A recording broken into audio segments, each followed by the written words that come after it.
Milky மிஸ்டோட turn over என்ன 1200 crore 1200 crores ஒரு நாளைக்கு 20 கிலோ 10 கிலோல இருந்து 60000 கிலோ ஒரு நாளைக்கு இந்தியாலே பிக்கஸ்ட் லார்ஜஸ்ட் பன்னீர் ப்ரொடக்ஷன்ஸ் யூனிட் உங்கள்ட்ட தான் இருக்குல்ல அந்த பெருந்துறையில் இருக்கிறது வேர்ல்ட்ஸ் பிக்கஸ்ட் பன்னீர் பிளான்ட் பிரைவேட் டெய்ரியில எனக்கு தெரிஞ்சு 60 ஏக்கர்ஸ் இருக்கிற ஒரே கம்பெனி நாங்க மட்டும் தான் இருக்கோம். எவ்வளவு ப்ராடக்ட்ஸ் இப்போ மில்கி மிஸ் பண்றீங்க? ஆல்மோஸ்ட் 25 ப்ராடக்ட்ஸ் இருக்கும். அப்பா பால் வியாபாரம் பண்ணிட்டு இருந்தாரு. சரி அதுல நம்ம பண்ணலாம் அப்படின்னு சொல்லிட்டு அப்பா கூட ஜாயின் பண்ணோம். ஒரு 1 இயர்க்கு அப்புறம் அந்த பிசினஸ் பால் வியாபாரத்தை நிப்பாட்டிட்டோம். ஏன்னா அதுல எதுவுமே ப்ராஃபிட் கிடையாது, ஃபியூச்சரும் கிடையாது. பன்னீர் அப்படின்னா வந்து நார்த் இந்தியாவில் மட்டும் தான் இருக்கும், சவுத்தில் யாருக்கும் தெரியாது அப்படிங்கிற மாதிரி காலகட்டம்.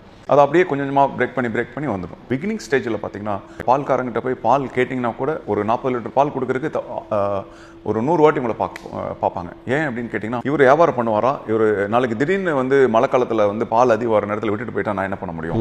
அப்போ நான் யார்கிட்ட போய் காலை பிடிக்க முடியும்?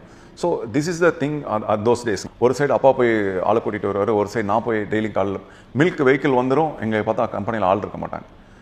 ஸோ அவங்கள போய் ஆளை போய் பிடிக்கணும். ஸோ இன்றைக்கும் அந்த சுச்சுவேஷன் இருக்குது. பட் ஆனால் வந்து அன்றைக்கி வந்து ரொம்ப அதிகம்.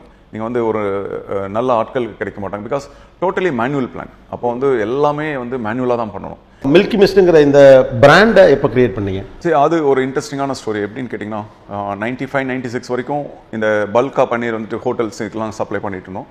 97 வந்து we want to come out with the brand name. We want to enter into the retail space. அப்போ ரீட்டெயிலில் போய் நம்ம பண்ணும்போது அப்போ உங்களுக்கு தெரியும் ரீட்டெயிலில் வந்து modern trader that is super market அப்படிங்கிற கான்செப்ட் வந்து பார்த்தீங்கன்னா ஃபுட்வால் ஒரே ஒரு சூப்பர் மார்க்கெட் மட்டும் தான் இருக்கும். அது போக வேறு சின்ன சின்ன மளிகை கடை மாதிரி தான் இருக்கும், பெருசாக ஒன்றும் சூப்பர் மார்க்கெட் இருக்காது.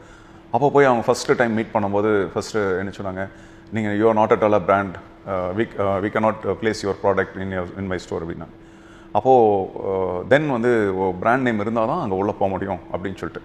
அப்போது தென் பிராண்ட் நேம்னா யார்கிட்ட போய் கேட்குறது, யார்கிட்ட பண்ணுறது ஒன்றுமே தெரியாது. எனக்கு அந்த ஈரோட தவிர்த்து வேறு எங்கேயும் நான் போனதே கிடையாது. ரிலேட்டிவ் வீட்டுக்கு போயிருக்கேன், அவ்வளோதான் தெரியும். நெட்வொர்க்கிங் பண்ணுறக்கோ இல்லை இன்டர்நெட்டில் சர்ச் பண்ணுறக்கோ தெரியாது.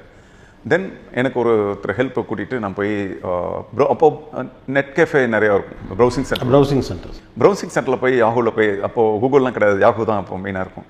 சர்ச் பண்ணி ஒரு 14-15 நேம்ஸ் எடுத்தோம். அந்த 14-15 நேம்ஸில் அதில் என்ன நேம்னு எனக்கும் தெரியல, மறந்து போச்சு.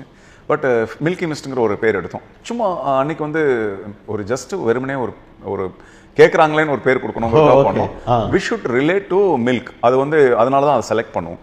மில்கின்னு வருது, மில்கி மிஸ்ட் அப்படிங்கிறது அது வரணும் அப்படிங்கிற மாதிரி பண்ணுவோங்க. ப்ளஸ் வந்து it should not relate to any religion. எந்த கேஸ்ட் ரிலீஜன் எதுவுமே அதில் வரக்கூடாது. Its should be universal name. Milky mist அப்படிங்கிறது இட்ஸ் அ காமன் அப்படிங்கிற மாதிரி ஃபார் ஆல் த மார்க்கெட் அப்படிங்கிற மாதிரி அப்போயே நாங்கள் திங்க் பண்ணோம்.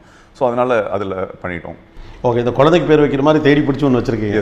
ஸோ ஆக்சுவலாக ரீட்டைல் ஸ்டோர்ஸில் போய் உள்ளே போகிறதுக்கு தான் முதல்ல பேர் வச்சு பிராண்ட் ஆக்குங்க.